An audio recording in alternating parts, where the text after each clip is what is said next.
গোলমরিচ, টক দই দিয়ে এই চিংড়ি মাছের রেসিপিটা বানানোর জন্য লাগবে টক দই, সরষের তেল, টমেটো, মাঝারি সাইজের চিংড়ি মাছ, নুন, হলুদ, কাঁচা লঙ্কা, ধনে গুঁড়ো, জিরে গুঁড়ো, আদা রসুনের পেস্ট, চিনি, পেঁয়াজ বাটা, গোলমরিচ গুঁড়ো, গোটা গরম মশলা, লবঙ্গ, এলাচ আর দারচিনি।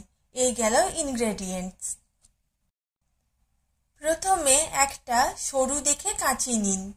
এবার প্রথমে চিংড়ি মাছের বাদামি যে পাখনাগুলো থাকে নিচের দিকে সেইগুলো কেটে নিন। তারপর মাথার যে শক্ত অংশটাতে কাঁটা কাঁটা মতো থাকে সেই কাঁটা মতো অংশটাকে ত্রিভুজের আকারে কাঁচি চালিয়ে কেটে নিন। এবার সেখান থেকে কালো মতো নোংরা একটা বেরোবে, সরু কাঁচির মুখ দিয়ে সেটা একটু খোঁচা মারলেই বেরিয়ে যাবে। এরপর আসুন চিংড়ি মাছের পিঠের দিকে অল্প একটু অংশ স্ট্রেট কাঁচি চালিয়ে কেটে নিন। এবার কাঁচির মুখটা দিয়ে খোঁচা মারলেই একটা সাদা রঙের সুতোর মতো একটা অংশ বেরিয়ে আসবে। এবার বাদামি পাখনার ওপরে সাদা রঙের চিংড়ি মাছের যে দাঁড়াগুলো থাকে, শক্ত দাঁড়াগুলো, সেইগুলোও কেটে নিন। এইভাবে চিংড়ি মাছ পরিষ্কার করলে যাদের চিংড়ি মাছের অ্যালার্জি আছে তাদের অ্যালার্জি হওয়ার চান্স কিছুটা কমবে। যদিও অ্যালার্জির ওষুধ খেতেই হবে, তাও পরিষ্কার করা চিংড়ি মাছ যদি রান্না করা হয় তাহলে কিছুটা এফেক্ট কম হয় অ্যালার্জির।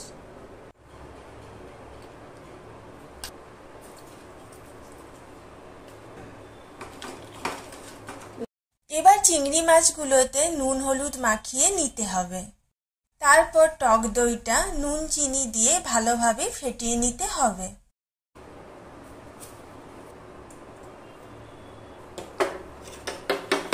সরষের তেল গরম হলে তাতে নুন হলুদ মাখানো চিংড়ি মাছগুলো দিলাম, ভেজে তুললাম।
এরপর তেলে এলাচটা খোসা থেকে বের করে দিতে হবে, সাথে দারচিনি লবঙ্গও দিলাম।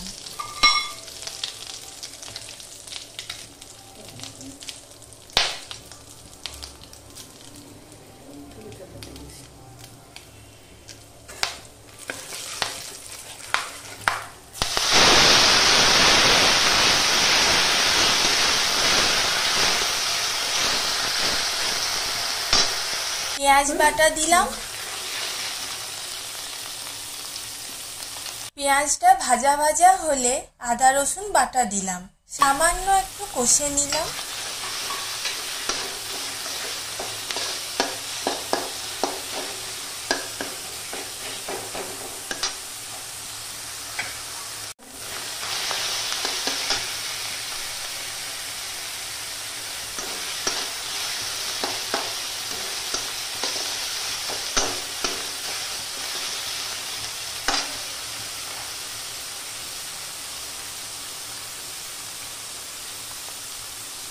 হলুদ গুঁড়ো দিলাম।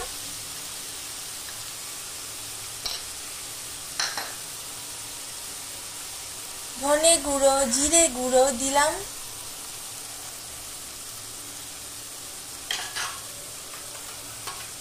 গোলমরিচ গুঁড়ো দিলাম,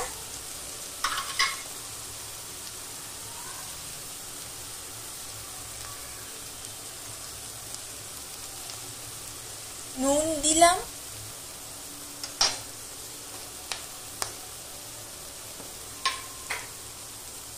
টমেটো কুচি দিলাম,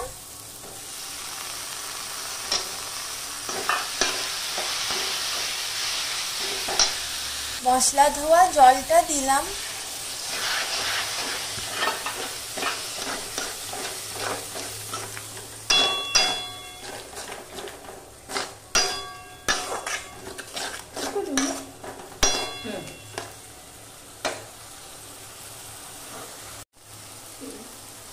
নুন চিনি দিয়ে ফেটানো টক দইটা দিলাম,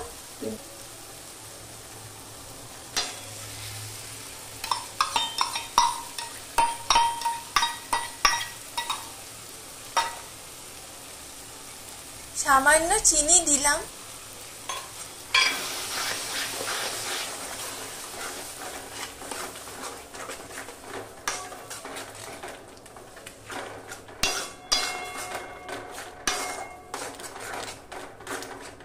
মশলাটা ভালোভাবে কষে নিয়ে তেল ছাড়লে ভাজা চিংড়ি মাছগুলো দিলাম,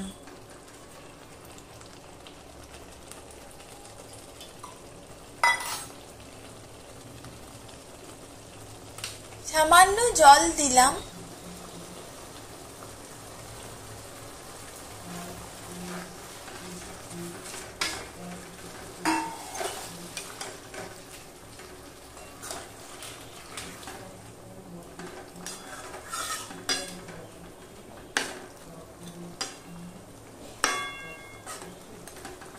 গোটা কাঁচা লঙ্কা দিলাম,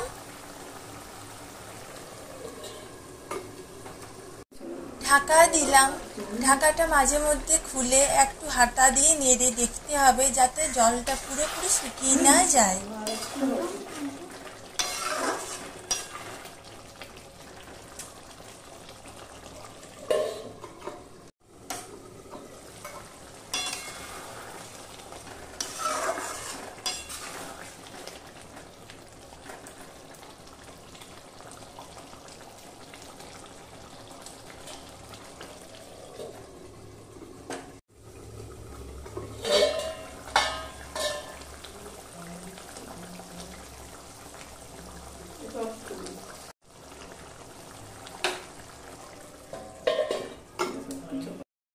আধ ঘন্টা মতো রেখে দিলে ঢাকা খুলে দেখবে তেলটা ভেসে উঠেছে আর কালারটাও আসবে।